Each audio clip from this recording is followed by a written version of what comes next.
For centuries, we've been told a simple story. One day, in 476 AD, the mighty Roman Empire collapsed and vanished forever. But what if that story is only a shadow of the truth? What if Rome didn't fall in a moment, but slowly bled out over generations? The real collapse wasn't a single event. It was a silent unraveling that most Romans never even noticed until it was too late. Stay with us as we dive into the hidden forces behind the empire's collapse. When people picture Rome's downfall, they often imagine barbarian warriors storming the gates, flames rising above marble temples, and the last emperor handing over his crown. But life in the empire was far more complicated. Long before 476, cracks were spreading across its foundations. Entire regions were drifting away from central control. Armies were fighting more among themselves than against enemies, and citizens felt the empire become less stable each year. The fall didn't start at the gates of Rome. It began deep inside the system. So how did the empire transform from the world's greatest superpower into a patchwork of fractured kingdoms? And why did most Romans have no idea they were living through a slow-motion collapse? That answer leads us directly to the first hidden force that quietly hollowed Rome from within. As Rome expanded, its greatest threat wasn't a foreign enemy. It was the weakening core of its own power. Behind the monuments and military victories, the political system was slowly falling apart. Emperors rose and disappeared with alarming speed, many ruling only months before being assassinated or replaced by ambitious rivals. Every power struggle chipped away at Rome's stability and the trust of its people. The Senate, once a pillar of Roman strength, had become a marketplace of influence. Wealthy elites bought their way into decisions.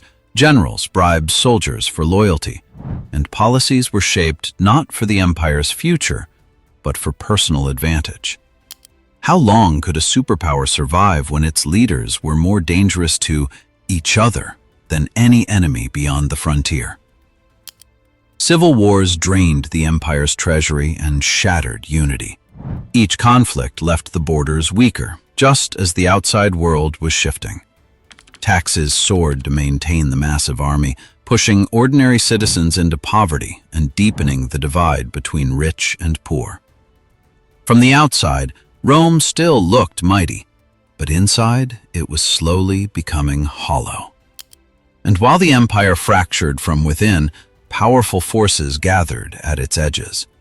Entire nations, Goths, Vandals, Franks, moved toward Roman lands, pushed by the terrifying advance of the Huns. These were not small raiding groups. They were whole communities seeking survival. Rome, divided and exhausted, struggled to manage them. Mismanagement and broken promises sparked rebellion, leading to the disaster of 378 AD, when the Visigoths crushed a Roman army at Adrianople and killed Emperor Valens, a clear sign that the empire was no longer invincible.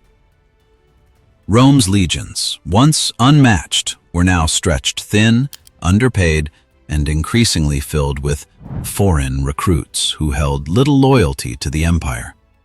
Provinces that once supplied strong soldiers were weakened by famine, disease, and economic decline, leaving the frontiers dangerously exposed. As more migrating groups entered Roman lands, the balance of power shifted. Many sought peace or opportunity, but all needed something Rome could no longer provide: stability. And while external pressures grew, another enemy rose from within the natural world itself. Climate patterns shifted, winters grew harsher, and harvests failed across key regions. These shortages didn't just starve communities, they crippled armies, drained economies, and shook the empire's already fragile foundations. Then came the plagues. Epidemics, such as the Antonine Plague and the Plague of Cyprian, swept across the empire centuries earlier, killing millions and permanently shrinking the population. The effects lingered for generations. Cities emptied, farmland was abandoned, and the recruitment pool for soldiers collapsed. A weakened population meant fewer taxpayers, fewer workers, and fewer defenders when threats emerged. Even Rome's own infrastructure may have contributed.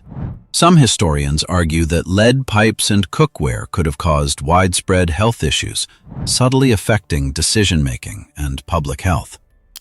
While debated, the idea reflects a deeper truth. Rome suffered not only from visible disasters, but from countless small pressures that quietly eroded its strength. By the 5th century, Rome wasn't just fighting invaders or political chaos. It was battling nature, disease, and its own long-term limits. With so many forces converging, was the fall truly inevitable? Or was there still a moment when everything could have changed? Rome didn't fall in a single moment. It collapsed under the weight of corruption, invasions, disasters, and decisions made too late. Its downfall wasn't sudden, but a slow unraveling shaped by many hidden forces. If you enjoyed uncovering the real story behind Rome's fall, make sure to like, subscribe, and share your thoughts below. Tell us which ancient mystery you want explored next.